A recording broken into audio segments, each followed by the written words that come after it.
Kreu i Kuvendit Afrim Gashi thotë se shumica parlamentare është e qëndrueshme dhe largimi i Taravarit nuk do të ketë ndikim ndaj grupit parlamentar të Vlen, pasi jo të gjithë 5 deputetët janë larguar. Gashi e pret propozimin e kryeministrit për ministër të ri dhe sapo të ari do të vendosë në rend të dite. Propozimi vjen nga qeveria. Kryeministri duhet të propozojë ministër të ri.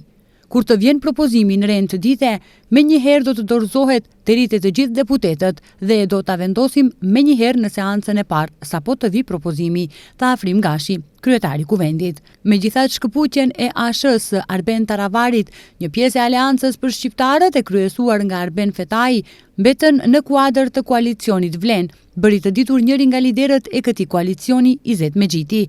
Ai njëherët njoftoi se Arben Fetai do të vazhdojë të mbetet zëvendës kryeministër për qeverisje të mirë, ndërsa Azir Aliu do të propozohet për ministër të ri të shëndetësisë.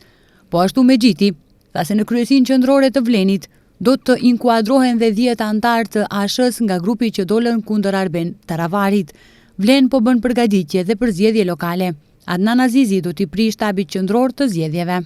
Vleni është unifikuar, Vleni është i bashkuar dhe ne pra kemi radhit në Vlen. Domethënë e kemi tejkalu individualen, e kemi tejkalu ngjyrat partijake.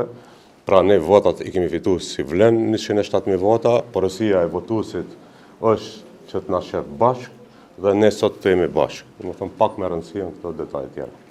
Zëvendës kryeministri Fetai theksoi se shumë anëtarë të ASH-s dolën kundër Arben Taravarit dhe vendosën të mbeten pjesë e koalicionit Vlen. Ai tha se hisen të cilën ASH e ka pasur si në koalicionin Vlen dhe në qeveri do të vazhdojë të takojë këtij grupacioni. Hisja qeverisë e koalicionit Vlen në kuadër të koalicionit, qeverisës do ngelet e paprekur. Aty mund të ketë rokada për brenda Vlenit, do ketë ndoshta nevojë të akomodohet ndonjë deputet nga bloku, nga Fronti Evropian. Këto çështje mbeten për të diskutuar, por në vija trasha hisja e Vlenit nuk ndryshon. Nga Vlen thanë se deklarimet e Taravarit se në zgjedhjet lokale do të bashkëpunon dhe me BDI-n dhe me Vlen nuk janë të pranueshme, ndërsa theksojnë se në zgjedhjet lokale do të bashkëpunojnë me VMRO DPMNE-n. Ndryshe, gjatë ditës së sotme është shkarkuar drejtori i Qendrës për Mbrojtje dhe Shpëtim Xhevat Selami dhe në vend të tij është emëruar Stojanço Angelov. Ndërkaq në Qendrën për Menaxhim me Kriza do të jetë drejtori Muhamet Ali.